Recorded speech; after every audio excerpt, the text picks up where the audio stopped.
Hello viewer, this is Fright Shop, and we are here to narrate a creepypasta today called Persona 4, The Hidden Arcana. Now, judging from the title, you can obviously tell this is a Persona creepypasta, and there is going to be spoilers in it, so just keep that in mind before you watch this, alright? So there's going to be spoilers, so I gave you your warning, let's just dive right into this.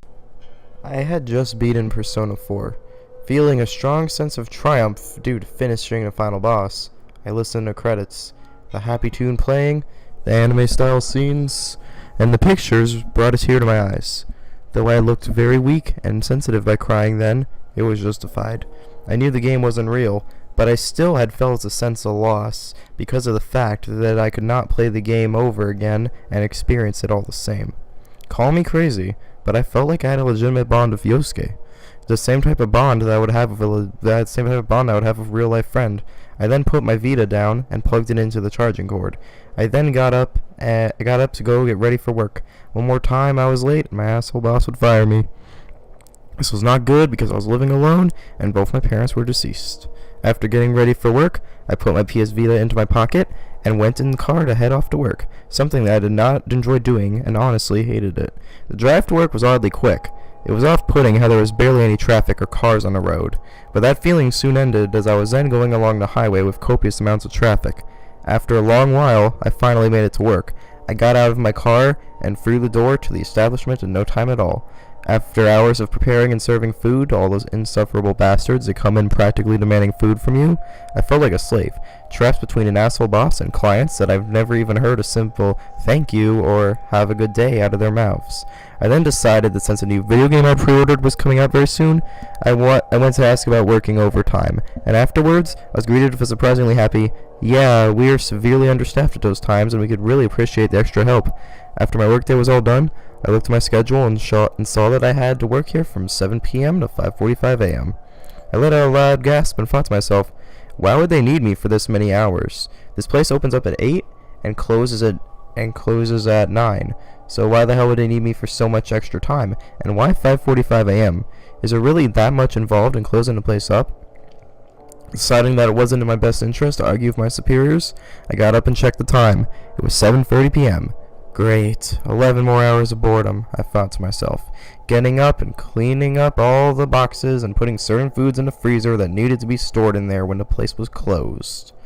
I had finished cleaning the place and doing everything I needed to do. I checked the time again, and the clock read 9:26 p.m. I thought to myself, only halfway there, just a bit more, and we'll be all done. I dispelled that thought from my mind and pulled out my Vita. After turning it on and starting Persona 4 Golden, it booted me out of the game and said that it needed an update, or I could not play the game. I started the update, cracked open a can of beer, and waited for the update to download. Being as bored as I was, I started to explore the vast hallways and rooms of the place, not stopping for anything. When I went into the kitchen, there was actually a girl in there baking something. She waved to me and said, "Hello there." I replied with, "Glad I'm not the only one working overtime." She replied with, "I'm bored. I want to hang out till it opens again." I said, "Yes. I even got some games to play to pass the time." I practically sprinted out to check the update progress on my Vita, and it was done updating. Feeling a sense of adventure to check out the new update features, I handed her my other PS Vita and asked, "What game do you want to play?" She said, "Minecraft." I nodded my head in agreement and started up Minecraft on the other Vita. I handed it to her, and she went to work on one of my survival worlds. I looked at the save select screen and my save file was not there. Struggling my hardest to keep my composure, I scrolled down the various empty files on save select, and then I found something really interesting. There was a file, and it showed 0 hours of playtime, and the name was Minato Adisato. I jokingly said, "Yeah, sure, I'm totally going to play Persona 3, and loaded up that file. It had skipped right past all the beginning game cutscenes and showed me getting off the train. But when I got off the train, neither Dojima nor Nanako were present. I was allowed to walk around the train station area, something that wasn't in the game before I had gotten the update. I brought up the travel screen and all locations were accessible from the start, including the train station and another area that just said 0EX36.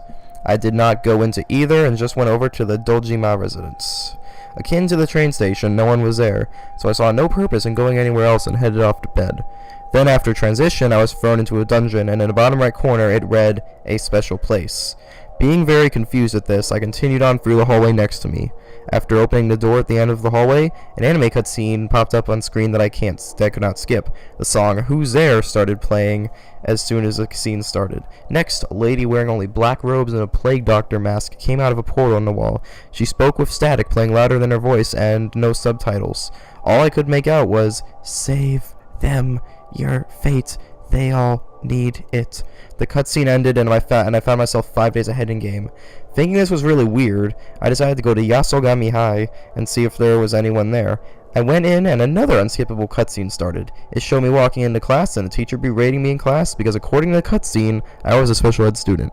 My character lowered his head and slowly walked over to his desk and sat down.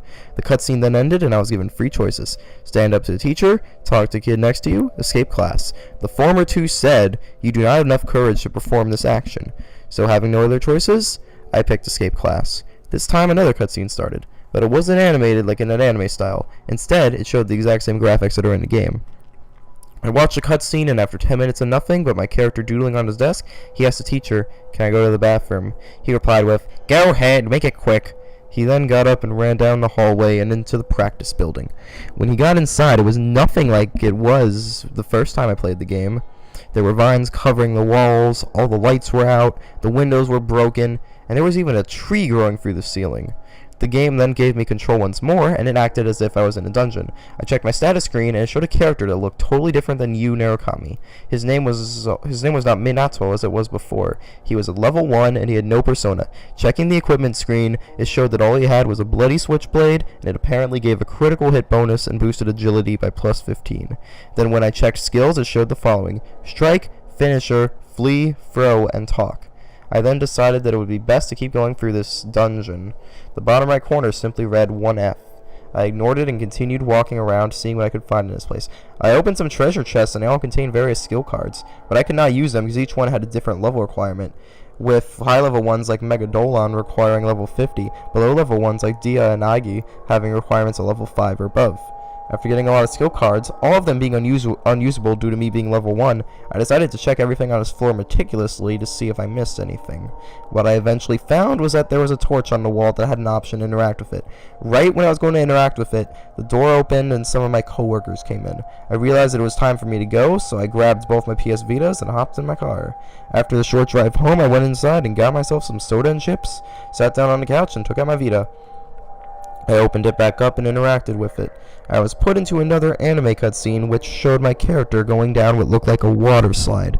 After 5 minutes of a non-stop loop, the cutscene ended and I was in a room with the only bright light being some lit blue candles that were placed all over the room. When I moved a bit forward, someone came out of a secret passageway in the wall. It looked like Yosuke, but a much more sinister version of what he was before. His left hand was cut clean off, his headphones were broken, he was all bruised and covered in dirt and dust, but worst of all was his face. He had this terrible twisted grin and a scowl on his forehead. After that, I got 3 options: jump him right now, talk to him, or walk away. I chose walk away, and a text box came up saying, "You are paralyzed with fear," and returned me to the selection menu. I then chose jump him right now, and it showed an analysis of his stats which were extremely high, and his levels simply showed unreadable. Seeing no other option, I chose to talk to him. Border of Insanity started playing, and I was watching TV, so I didn't pay attention to, nor did I hear most of his speech. The only thing I heard was something about him being betrayed and left to die. My instinct was to get out of there, but the door was locked, so I couldn't escape. I went behind him and swung my blade. He then transformed into something that I myself can barely even describe. The thing has a hinged jaw and 4 rows of razor-sharp teeth, almost like an animatronic, but I saw an actual tongue that was organic material inside of its mouth.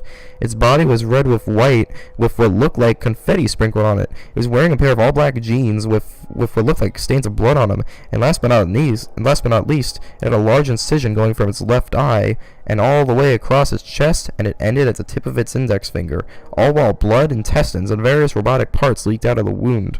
I was then thrown into a battle, and I had gotten a player advantage. Before I got in my turn, he said, "How come you don't understand me? I thought out of all people, you'd be the one to care for me. But no, you were too busy with other things to give a shit about me, and now you'll pay the price." I got access to the battle menu, and everything was working normal except Analyze and Persona. Those were grayed out, and I couldn't select them. So I picked Strike, and my character went over and hit him. It was critical, and it yelled, "Why would you do this to me?" in a very melancholy manner. I didn't get a one more attack despite it being a critical hit, so when it was his turn, I wondered what was going to happen. He then used a skill going by the name Sorrowful Thoughts, and after that showed up, he yelled in an angry tone, "Why won't you understand me?" And it showed black clouds surrounding my character, and he fell to the ground whilst grabbing his head, and he cried profusely. This attack took away about a quarter of his health. I looked for any items that could help me out, and I used this item called the Polaroid. What happened next was really strange. I held out the picture and looked at it. I then got a hit/evasion rate increase, and my health got fully healed. On his turn, he used steal, and he had stolen all the items in my inventory. I then used talk, and he spoke in an unidentifiable foreign language with him. After that was over, he used a skill Strange Mist. Afterwards, my screen turned white, and after a long loading screen, my character woke up on a hospital bed in a room that was nothing but darkness. It showed that I could interact with something. I also couldn't move or open the menu in there, so I reluctantly pressed X, and then my game crashed. I put my Vita to charge and went to bed. That night, I had very peculiar dreams about the game. I am not going to play it again for a while, so I will get back to you when I do so.